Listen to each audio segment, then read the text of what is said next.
Hello there, this is Nightline and I'm Nadia Azmi. News making the headlines. PM dismisses PH unfit to govern claim by Abdul Hadi.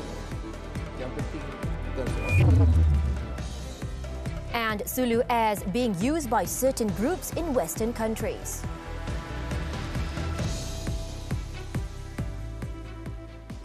Good morning. Prime Minister Datuk Seri Anwar Ibrahim has dismissed a claim that Pakatan Harapan was unfit to govern on the grounds that the coalition was dominated by non-Muslims. Responding to a comment by past President Tan Sri Abdul Hadi Awang, the PH chairman said the Islamic Party should instead look at the policies the coalition had implemented as part of the unity government instead of peddling outdated narratives. Yang penting bukan soal jumlah majoriti atau tidak. Yang penting dasar. Di mana yang dasar yang kita tinggalkan Islam di mana? Yang kita khianat orang Melayu di mana? Yang kita curi tanah Melayu atau curi saham, yang curi projek-projek ini di mana? Ini yang betul kita nilai. Ya, jangan gunakan naratif kolot dan jumud yang lalu. Datuk Seri Anwar said this to the media in response to a statement by Tan Sri Abdul Hadi, who claimed that the unity government is weak since it is not led by a Malay-Muslim party. He also reminded the Marang MP that Malaysia is a multiracial country, and as the government continues to uphold the sanctity of Islam, it must also look into and protect the rights of people from other faiths to ensure peace in the country. Separately, Datuk Seri Anwar pointed out that political leaders who had questioned as to why his administration was digging into the past are in fact afraid that they would be investigated for corruption. Meanwhile, Datuk Seri Anwar appealed to conglomerates to support the development of the country's arts scene, among others. The Prime Minister said that the development of theatres and museums in Western countries was not through government effort, but also from the commitment given by their conglomerates. Kalau kita ada dah 30 konglomerat ini, dia beri sokongan dalam pelbagai bidang, itu akan memperkayakan seni, sastra, budaya, pendidikan, masyarakat. He said this at the launch of the Orientalist Paintings Mirror or Mirage exhibition at the Islamic Arts Museum Malaysia in Kuala Lumpur on Friday. Datuk Seri Anwar added that the Madani concept in Malaysia not only empowers the people through the economy, but also required cultural empowerment, including literature and arts. Also present at the event were Communications and Digital Minister Fahmi Fazil and Al-Bukhari Foundation Chairman Tan Sri Said Mukhtar Al-Bukhari. The presidents of all 19 political parties under the unity government have been invited to attend the 2023 Umno General Assembly to be held from June 7th to 10th. Umno Secretary General Dato' Ashraf Wajdi Dusuki, in describing this as a historic moment for the party, said Datuk Seri Anwar Ibrahim will also attend, his first since his sacking from the party in 1998. However, the Prime Minister will not be giving a speech at the Assembly. Will the Prime Minister address the delegates, Umno delegates? No, because this he will be our guest of honor, because the agenda will be the ucapan dasar from the president of the party alone. Speaking at a media conference on the Assembly in Kuala Lumpur on Friday, Dato' Ashraf Wajdi added that the agenda to be discussed by the delegates at the Assembly would include the people's well-being, economic issues, political and government stability, the 6 upcoming state polls, as well as on Islam, the Malays and Bumiputras. He said a special assembly would also be held to amend several clauses in the UMNO constitution to facilitate the registration of new members, especially online. A total of 6,341 delegates would be present, thus making it the largest turnout following the decision of the Special General Assembly last January, which approved the constitutional amendment involving the presence of division, information and wing chiefs as automatic delegates at the Assembly. The self-proclaimed Sulu Heirs, who are staking a claim on the Malaysian government, are likely being exploited by a Western country. According to Prime Minister in the Prime Minister's Department for Legal and Institutional Reforms, Datuk Seri Azalina Othman Said, it is a possibility that the heirs to the defunct Sulu Sultanate were being influenced by certain Western groups in pressuring the Malaysian government with their exorbitant demands. Ini saya dimaklumkan dia mengancam lagi 170 lebih negara dia nak masuk, dia nak tuntut.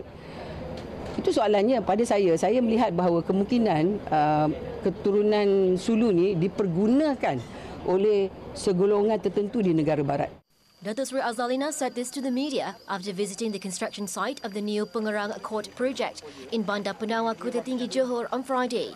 She also revealed that the Attorney General, Tan Sri Idris Harun, recently received a disrespectful letter from the lawyers representing the Sulu Heirs. The letter not only claimed rights over Sabah, but also demanded compensation from Malaysia, with the claim now increased to over 73.4 billion ringgit from the initial 68.5 billion ringgit due to alleged interest, which she considered as a ridiculous amount. The Pengerang MP also questioned the actions of the Sulu Heirs in not filing a claim at the International Court of Justice, ICJ, in the Netherlands, but instead choosing to pursue it via the Commercial Arbitration Court. Meanwhile, Datuk Seri Azalina said, other than the Malaysian Anti-Corruption Commission, MACC, several enforcement agencies are also investigating allegations that gaming companies were funding Perikatan Nasional PN in the last general election. Undang-undang jenayah ni dia tak ada had limit. Dan saya pun juga sebut Polis Diraja Malaysia, Lembaga Hasil, banyak lagi agensi yang boleh melihat dan menilai mana-mana kes. Jadi jangan kita menganggap bahawa SPRM saja sebagai agensi yang bertanggungjawab. She also called on politicians and members of political parties to stay calm and let the MACC as well as the other enforcement agencies carry out their probes. In a statement recently, Datuk Seri Azalina had emphasised that the response she provided in the Dewan Rakyat on behalf of MACC did not indicate that any investigation related to these allegations had been terminated or dropped. She also said that the MACC investigation found that the allegation was too general and no party could confirm the issue, thus no investigation file was opened. Previously, Prime Minister Datuk Seri Anwar Ibrahim had implied that part of PN's funds for its election campaign allegedly came from gaming companies, particularly those that took part in special draws for 4D numbers.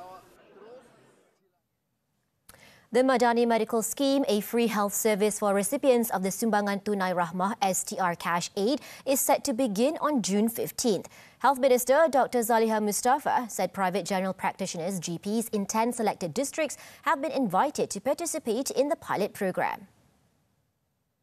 Statement on Friday, Dr. Zaliha said the districts involved are Gombak, Hulu Langat, Klang and Petaling in Selangor, Kuala Lumpur, Kinta in Perak, Timur Laut in Pulau Pinang, Johor Bahru in Johor, Kota Kinabalu in Sabah and Kuching in Sarawak. GPs in these areas can register as panel clinics for the Madani Medical Scheme by visiting the Protect Health website or by contacting the provided phone number. The scheme was announced by Prime Minister Datuk Seri Anwar Ibrahim when tabling the 2023 budget last February as one of the government's initiatives to reduce congestion and patient waiting time at its health facilities. The government has allocated 120 million ringgit to assist the B40 group in obtaining medical treatment. Dr. Zaliha said Protect Health would also organise online briefing and training sessions for registered GPs to familiarise them with the scheme. Police have recorded the statement of former Prime Minister Dr. Mahathir Mohamad to assist investigations with regard to his alleged insulting statements against the royal institution and the Malay Proclamation. Royal Malaysia Police PDRM Secretary Datuk Norsiah Saduddin confirmed the matter in a short statement. She added Tun Dr. Mahathir's statement was taken by Bukit Aman Classified Crime Investigation Unit D5 at the Al-Bukhari Foundation at 10:30 a.m. on Friday. She also said that the statement was recorded under Section 112 of the Criminal Procedure Code and the investigation is still ongoing. Earlier, Tun Dr. Mahathir's lawyer Rafiq Rashid Ali said that the former Langkawi MP is being investigated under Section 124B of the Penal Code for committing an activity detrimental to parliamentary democracy. The use of unmanned aerial vehicles, UAVs, have expanded beyond the military and security purposes. Now widely used in enterprise and for agriculture, the emergence of UAVs has helped to increase the country's food resources, especially in the aspect of planting crops, monitoring plant health and yield. Former Prime Minister Datuk Seri Ismail Sabri Yaakob, in delivering his keynote address at the opening of the World Drone Congress 2023 in Shenzhen, China, said the agricultural sector in Malaysia began using drones intensively in field mapping, soil inspection, fertilization activities, among many others. He said, for instance, one of the government agencies uses drones to regulate its palm oil plantations of almost 900,000 hectares. He also said that Malaysia has its own drone hub, such as the Kedah Aerotropolis and the Iskandar Drone and Robotics Zone, DRZ, which will be the catalyst for a smart urban ecological system.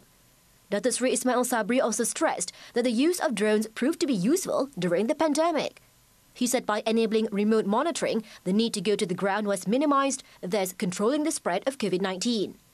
The former Prime Minister added that Malaysia has an ecosystem for the drone industry through the development of the infrastructure and clear policy of the Malaysian Drone Technology Action Plan 2022-2030 or MDTAP 30 plan. Therefore, he urged all industry players, policymakers and China government representatives to explore strategic cooperation with Malaysia through investment in research and development. World food prices fall to two-year low in May. This and more from the foreign front right after the short break.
Global food costs fell to the lowest level in 2 years in May when the United Nations Index of Food Commodity Prices fell 2.6% as declines in grains, vegetable oil and dairy offset higher sugar and meat costs.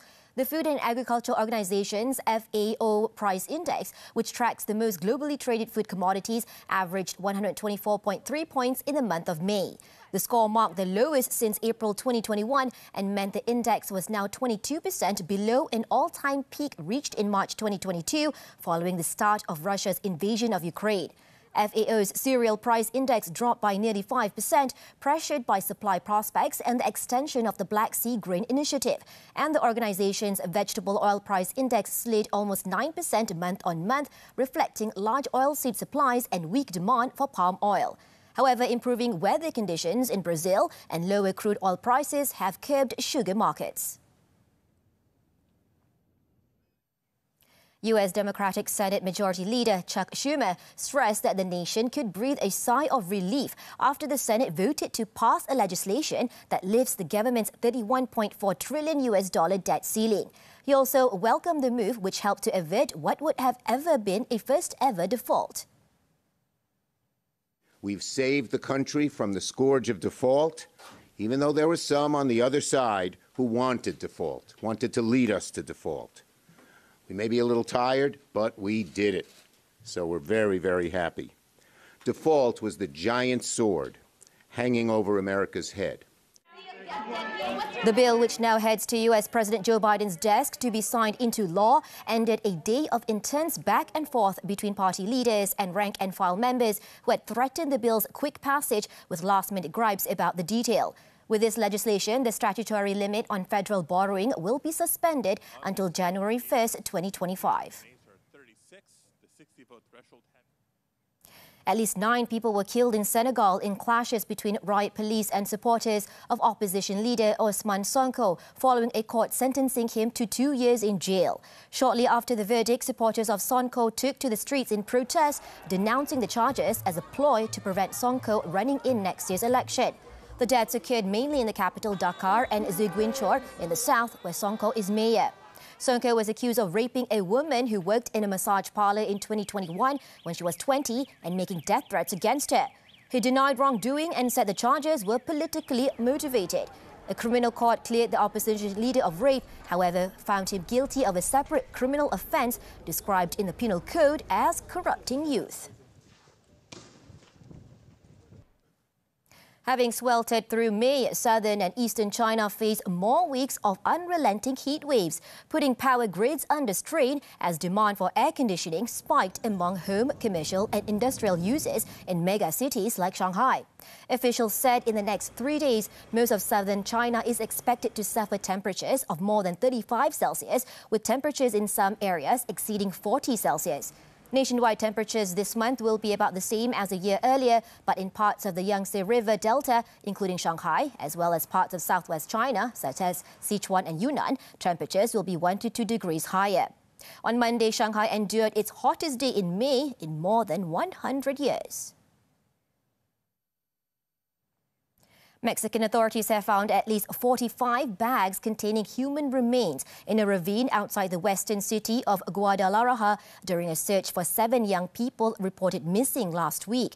Officials said the gruesome discovery was made at the bottom of a 40-meter ravine in the municipality of Zapopan during a search for 2 women and 5 men, all aged about 30, who had been reported missing in the area since May 20th. The missing persons reports for each of the 7 had been made separately on different days, but investigators found that they all worked at the same call center, which was in the same area as where the human remains were discovered. So far, forensic experts have yet to determine the number of victims contained in the bags or their identities, but the search is expected to continue for several days for more remains.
On to sports tennis, the 2023 French Open. Alexander Zverev was on fire as he showed up on court Philippe Chatrier at Roland Garros for the first time since his ankle injury in 2022.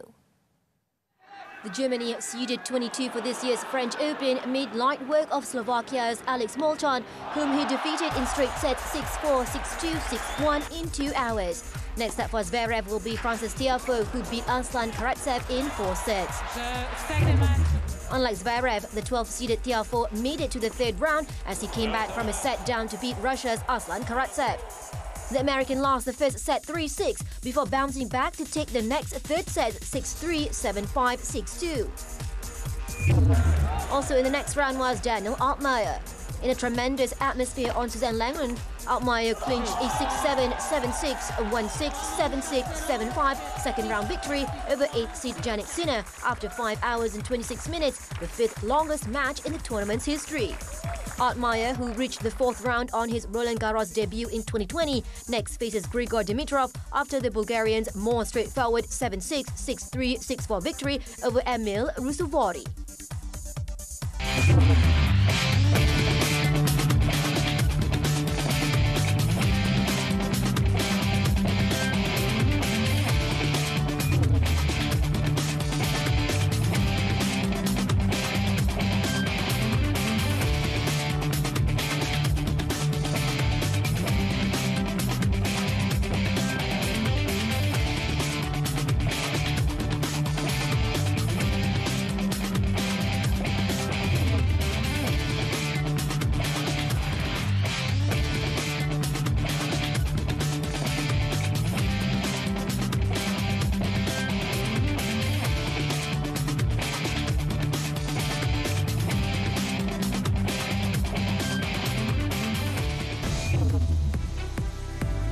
Still to come, couple arrested for murder of elderly mother.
A man and his wife were remanded by the Kangar Magistrates Court over the death of the woman's elderly mother in Arau on Thursday. The 7-day remand order until June 8th was issued on Friday by Magistrate Siti Nur Hasliza Mat Ali to facilitate police investigations into the case. District Police Chief Superintendent Ahmad Mohsin Mat Rodi said the couple, both aged 34 from Taman Cempaka Putih, Tambun Tulang, were arrested on the same day of the victim's death. It was believed that the 74-year-old victim had been beaten to death by her daughter in their home at 4:30 a.m. The victim, who had been under the care of her daughter after suffering a stroke, was rushed to the Tuanku Fauzia Hospital at about 5:30 a.m. in an unconscious state, but died while receiving treatment at the emergency ward. Medical officers at the hospital then alerted police on a possible physical abuse case after discovering injury marks on her body. Based on the preliminary autopsy report, the victim had suffered injuries on both of her eyes, forehead, head, tongue, as well as broken ribs. According to authorities, the daughter had admitted to hitting her mother on the face and head with her bare hands on Wednesday morning. Her husband was also suspected of having a part in the alleged abuse due to his contradictory statements when questioned by police. However, the couple had denied killing the victim. The case is being investigated under the Penal Code for murder.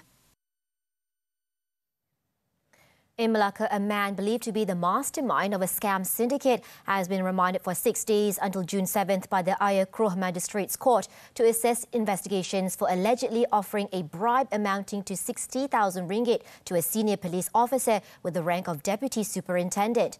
The remand order against the 25-year-old suspect was issued by Magistrate Sharda Shinka Muhammad Sulaiman following an application by the Malaysian Anti-Corruption Commission, MACC.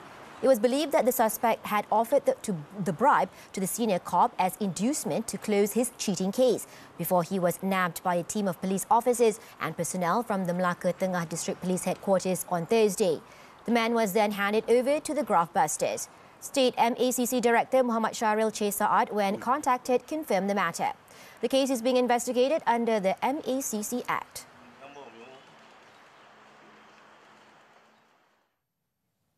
In Pulau Pinang, police have detained another 2 men in connection to a viral video showing a group of men pulling a man out of his Pudu Asia recently. Seberang Perai Utara District Police Chief ACP Muhammad Asri Shafi said both suspects, including a money lender, were detained in Butterworth on early Friday morning. This brings the total number of arrests to 5 people. In a statement, Muhammad Asri said authorities have obtained a remand order against all 5 suspects until June 6. The case is being investigated under the Penal Code for gang robbery. Earlier, it was reported that police nabbed the first 3 men aged between 27 and 49 who also tested positive for drugs at separate locations in the state and Perak. Police also seized the vehicle in question and clothing used by the suspects. In the 24-second long viral video, a group of men were seen pulling out the Asia driver from his car before one of them got behind the wheel and drove the car away. The victim was heard shouting for help from nearby motorists, claiming his car had been stolen. Checks revealed that the incident happened on Wednesday at a traffic light intersection in the Mak Mandin area. Further investigation revealed that the viral incident involved the victim's 57-year-old mother, who had taken a 100,000 ringgit loan back in 2020 from a moneylender. The car was seized by men hired by the moneylender, as the woman had, in a written statement, agreed to surrender the vehicle if she failed to pay up. In Terengganu, a man was killed while 2 others were injured when they were struck by lightning while out trapping birds in Marang on Thursday. The trio were taking shelter under a nearby tree during a thunderstorm when the incident occurred in Kampung Padang Tanjung. Marang District Police Chief DSP Muhammad Azin Madris said 38-year-old Muhammad Hassan Muhammad Rani died at the scene while his 2 friends suffered light injuries. The victim's body was later taken to the Sultanah Nur Zahira Hospital, Kuala Terengganu, for post-mortem. The case was classified as sudden death.